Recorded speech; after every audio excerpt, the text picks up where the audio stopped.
জুনায়েদ জামশেদ হচ্ছে পাকিস্তানের একজন টপ ফেমাস পপ তারকা তিনি ছিলেন এবং একজন সিঙ্গার হওয়া সত্ত্বেও দিনের লাইনে ফিরে এসে একজন তাবলিগি মনোমাইন্ডের লোক হয়েছিলেন এবং তিনি আল্লাহর রাস্তায় আল্লাহর দ্বীনের কাজ করতে গিয়ে বিমান ক্রাশ করে মারা গিয়েছেন এবং তিনি যেটা আমরা বিলিভ করি তিনি শহীদি মৃত্যু পেয়েছেন। সুবহানাল্লাহ পড়েন আপনারা সবাই। একজন পপ তারকা যার পুরো জীবনটা ছিল out of Islam, out of সুন্নাহ, সে মানুষটা দিনের লাইনে আসছে এবং তার শহীদি মৃত্যু নসিব হয়েছে। এর চাইতে সৌভাগ্যের বিষয় আসলে আমার চোখে আর বড় কিছু হতে পারে না। সো আমি যেটা বলতে চাই আজকে সেটা হচ্ছে, আমি রিসেন্টলি একটা ভিডিও ক্লিপ দেখছিলাম, ওনারই একটা বয়ান আমি শুনছিলাম। পাকিস্তানের একজন পপ তারকা তিনি ছিলেন, তিনি তার মাকে নিয়ে কিছু কথা বলছেন এবং আমি মনে করি যে এই ঘটনা যে শুনবে তার লাইফে অনেকটা চেঞ্জিং আসবে, জীবনটাকে সুন্দর করতে মন চাবে।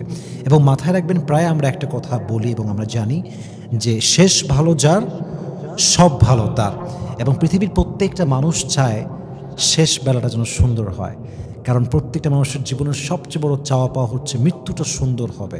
সারা জীবন যে বেঈমানি করেছে, মৃত্যুর সময় বা তার আগে যদি সে সত্যিকার অর্থে ইমানদার হতে পারে, কালেমা পড়তে পারে, যদি সে কাফেরও হয়, তার জন্য জান্নাত আছে না নাই? তার মানে শেষ ভালো যার সব ভালো তার। তো উনি বললেন যে আমি তাবলিগের কাজে সাউথ আফ্রিকাতে গিয়েছিলাম। আফ্রিকা নাম শুনছেন আপনারা সবাই? তাবলিগের কাছে তিনি গিয়েছিলেন। তো হঠাৎ করে কল আসলো তার পাকিস্তান থেকে। তাকে বলা হলো, जुनैद तुम्हारी माँ जो है वो बहुत सिक है, तो तुम्हें पाकिस्तान में आना होगा और बहुत जल्द ही आना होगा। তো তোমার মা তো খুবই অসুস্থ, তুমি চলে আসো পাকিস্তান যত দ্রুত সম্ভব হয়। তো উনি এই কথা শুনে সঙ্গে সঙ্গে তার মাকে কল ব্যাক করেছে মায়ের সঙ্গে কথা বলার জন্য। বলছে, अम्मा जान मैं तो अल्लाह के रास्ते में हूँ, अगर आप बताएं तो मैं ज़रूर आऊँगा और मुझे लगता है कि मुझे आना चाहिए, आप क्या बता रहे हैं इस बारे में। তো মা বলছে, দেখো তুমি আল্লাহর রাস্তায় আছো, আল্লাহর রাস্তায় থাকো। আমি অসুস্থ আছি, এটা আমার বিশ্বাস যে আল্লাহ আমাকে সুস্থ করে দিবে। আর যদিও আমি মারা যাই, मैं अल्लाह से ये बताऊंगा कि अल्लाह मैं इस हालत में आया हूँ दुनिया से कि जब मेरा बेटा तुम्हारे रास्ते में था। এর অর্থ হচ্ছে, উনি বললেন যে আমি যদি মারাও যাই, আমি আল্লাহকে মানে প্রাউডলি বলতে পারবো যে আল্লাহ আমি এমন অবস্থায় মারা গেছি যখন আমার সন্তানকে আমি তোমার রাস্তায় রেখে এসেছিলাম। সুবহানাল্লাহ পড়েন আপনার সবাই।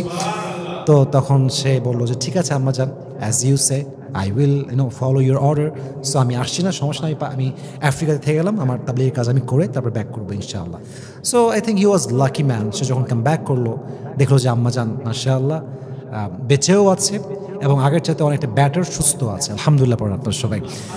তো আসার পরে মাশাআল্লাহ কথাবার্তা বলেছে, মায়ের সাথে দেখা সাক্ষাৎ করেছে। জাস্ট ওখান থেকে আবার সে তাবলিগের কাজে আল্লাহর দ্বীনের স্বার্থে সে গিয়েছে কানাডা, বিশাল দূরে পাকিস্তান থেকে। যাওয়ার পরে যেহেতু আমার নর্মাল যখন পাবলিক স্পিচ দেই মানুষের সামনে, আমার ফোনটা কি রাখি, সাইলেন্ট রাখি অথবা অফ রাখি। তো সে ফোনটা অফ রেখেছিল, ফোন দেওয়া হয়েছে বাট সে ফোনটা রিসিভ করতে পারে নাই বা ফোনটা ঢোকে নাই, ফোনটা অফ থাকার কারণে। তো যখন একটা সময় কল আসলো পাকিস্তান থেকে এবং বলল যে जुनैद তোমার আম্মা তো এই পৃথিবীতে আর নেই, সে চলে গিয়েছে পৃথিবীর ছেড়ে। তো সে খুব শকড হলো, খুব কষ্ট পেল এবং যখন সে পাকিস্তানে ফিরে আসলো সে বলল এটা যে আমাকে আমার মায়ের মৃত্যুটা কেমন ছিল এটা বলা হলো, যে আমার মা কেমনে মারা গেছে এবং এটা যে কত সুন্দর মৃত্যু। একজন মানুষ সবচেয়ে লাকি হয় তখন যখন তার মৃত্যুটা সুন্দর হয়। একজন মানুষ সবচেয়ে সৌভাগ্যবান হয় তখন যখন তার মৃত্যুর সময় সে কালেমা পড়তে পারে। একজন মানুষের মৃত্যু সবচেয়ে সুন্দর হয় তখন যখন সে জুমার রাতে মারা যায়, জুমার দিনে মারা যায়। এবং হাদিসে আসছে জুমার দিনে মারা যায়, আল্লাহ তাকে বিনা হিসাবে জান্নাতে প্রবেশ করায়। সুবহানাল্লাহ পড়েন আপনারা সবাই। তার কোনো হিসাব হয় না। তো উত্তম মৃত্যু হচ্ছে পৃথিবীর সবচেয়ে সুন্দর পাওয়া মানুষের জীবনে। তো বলল যখন আম্মা জান ঘুমিয়েছিলেন, তাহাজ্জুদের সময় উঠেছে, ভোর রাতে, শেষ রাতে উঠে একটু সিক ফিল করেছেন, তখন তিনি তার স্বামীকে ডেকেছেন, অর্থাৎ जुनैद জামশেদের বাবা। ডেকে বলছে, দেখো सारी ज़िंदगी मैंने तुम्हारे साथ गुजारी है, मैं तो इंसान हूँ, मुझे बहुत गलती हो सकता है, तो तुम मुझे माफ़ कर दो। স্বামীর কাছে খুব বিনয়ের সঙ্গে মাফ চেয়েছে, তুমি আমাকে মাফ করে দাও, আমি হয়তো অনেক অন্যায় করে ফেলেছি, তুমি আমাকে ক্ষমা করলে আমি শান্তি পাবো, তাছাড়া আমি কখনো শান্তি পাবো না। তো তার হাজব্যান্ড বলছে, না না, তুমি তো কখনো এরকম অন্যায় করোই নাই, তুমি তো আমার পৃথিবীর সবচেয়ে প্রিয় মানুষ ছিলে। এই কথা বলছে, তখন বললো যে তুমি আমার ওয়াইফ, মানে আমার ছেলের ওয়াইফকে ডাকো, মানে जुनैद জামশেদের ওয়াইফ। আসছে সে, এসে বলছে, আম্মা জান কি হাল হ্যাঁ আপকি, আপ ঠিকঠাক তো হ্যাঁ, আপনি ঠিকঠাক আছেন তো? তো বলছে बेटी मुझे लगता है कि हाँ, मेरी आखिरी वक्त आ गया है, मैं शायद नहीं रहूँगा यहाँ पे। তো বলছে, মা দেখো তুমি তো আমার ছেলের বউ নও, তুমি আমার নিজের একজন মেয়ে, তোমাকে আমি নিজের মেয়ের মতো সারা জীবন মানে দেখেছি, ভালোবেসেছি। अगर मुझसे कोई गलती हो जाए तो तुम मुझे माफ़ कर देना। একদম পরিপূর্ণ বিনয়ের সঙ্গে শাশুড়ি হয়ে বউয়ের কাছে মাফ চেয়েছে যে তোমার কাছে আমি মাফ চাচ্ছি, যদি কোনো ভুল হয়ে থাকে জীবনে আমাকে তুমি মাফ করে দিও। এই কথা শুনে তার বউ নাকি কান্না করা শুরু করছে যে মা আপনি কি বলছেন এসব, আল্লাহ আপনাকে অনেক বাঁচায় রাখবে, আপনার অনেক নেক হায়াত হবে ইনশাআল্লাহ। বলছে তুমি আমাকে মাফ করেছো তো? বলছে হ্যাঁ मैंने आपको माफ़ कर दिया, अगरचे आपकी कोई गलती ही नहीं है फिर भी मैंने आपको माफ़ कर दिया। শেষ বলছে আমার মেয়েকে ডাকো। মেয়ে আসছে, মানে জুনায়েদ জামশেদের সিস্টার, বোন আসছে। তো বলছে মাফ চাইছে সবার কাছে আগে, বলছে তুমি এখন আমার সামনে সূরা ইয়াসিন পাঠ করো। সূরা ইয়াসিন পাঠ শেষ, ওর মা শুনতেছে।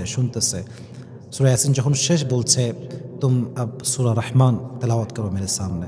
যখন সূরা রহমান তেলাওয়াত করা শুরু করেছে, যখন সূরা রহমান তেলাওয়াত শেষের দিকে, তখনই ওর মা চিৎকার দিয়ে উঠছে, ये कौन है, यहाँ पे आया है, कौन है ये और कहाँ से आया, ये कौन है और बहुत ही हसीन है माशाअल्लाह, कहाँ से आया है ये।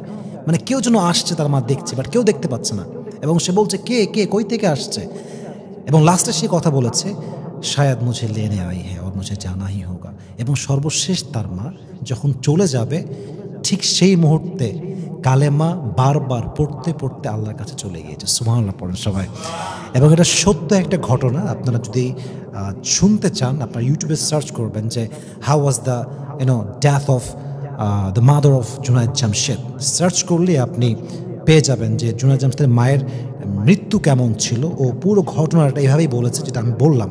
তো আমি যেটা মেসেজ পেয়েছি, যখন বাবা মা সন্তানকে মানুষের মতো মানুষ করে এবং নিজেরাও দিনদার হয়, স্ত্রীরাও দিনদার হয়, বিশ্বাস করেন আল্লাহ নিজে এটা বড় রহম করেন। মৃত্যু সুন্দর হয়, জীবন সুন্দর হয়, জীবনে রহমত থাকে, বরকত থাকে। এবং আপনি সবসময় মাথা রাখবেন, যদি আপনি আল্লাহর জন্য কোনো কিছু ছেড়ে দেন এবং এটা আপনি ছেড়েছেন একমাত্র আল্লাহর জন্য, what ever it is doesn't matter, যদি আল্লাহর জন্য ছাড়েন আল্লাহ আপনাকে এত রহমত দিবে, এত কিছু দিবে যেটা আপনি কখনো কল্পনা করেও শেষ করতে পারবেন না। সুবহানাল্লাহ বললেন না আপনারা সবাই? দেখেন একজন পপ স্টার দিনের লাইনে ফিরে আসছে। পপ স্টার মানে আপনি বুঝতেছেন যে how he was before, what kind of career that he had before, কেমন ক্যারিয়ার ছিল, সেখান থেকে কাম ব্যাক করে আসছে। কি প্যান্ট শার্ট ক্যাপ, দামি দামি সানগ্লাস সব কিছু বাদ দিয়ে দাঁড়িয়ে রেখে দিয়েছে, জুব্বা পড়ছে, পাঞ্জাবি পড়ছে। It's a big sacrifice. এত বড় স্যাক্রিফাইস কিন্তু সবাই করতে পারে না। আমরা সামান্য জব, 20,000 টাকার চাকরি যদি আমরা পাই, ঘুষের হইলেও আমরা করি, সুদের হইলেও আমরা করি, কেন? টাকাটা আমার দরকার। তো সে সেখান থেকে কাম ব্যাক করেছে জাস্ট ফর আল্লাহ সুবহানাহু ওয়া তাআলা। সো আল্লাহ তাকে এত কিছু দিয়েছে এবং এত সুন্দর মৃত্যু, সে নিজে শহীদের মৃত্যু পাইছে, তার মা কালেমা পড়তে পড়তে মারা গেছে। আমার মনে হয় যে এর চেয়ে বড় শেষ খাতেমা, এত সুন্দর খাতেমা আর হতে পারে না। তো আমরা চেষ্টা করব পুরো জীবনটা আমরা দিনদার হয়ে কাটাবো, দোয়া করব, সন্তানদেরকে মানুষের মতো মানুষ বানাবো। তো ইনশাআল্লাহ এটা বিশ্বাস করা যায়, আশা রাখা যায় আমাদেরকেও এটা সুন্দর মৃত্যু দান করবে। একজন আওয়াজ দিয়ে বলেন তো তিনি কে? আল্লাহ আমাদের সবাইকে ইমানদার হয়ে মৃত্যুবরণ করার তৌফিক দান করুক, সকলেই পড়ুন আমিন। আল্লাহ আমাদের সকলকে মৃত্যুর সময় যেন জবানে কালেমা জারি করে দেয়, সকলেই পড়ুন আমিন।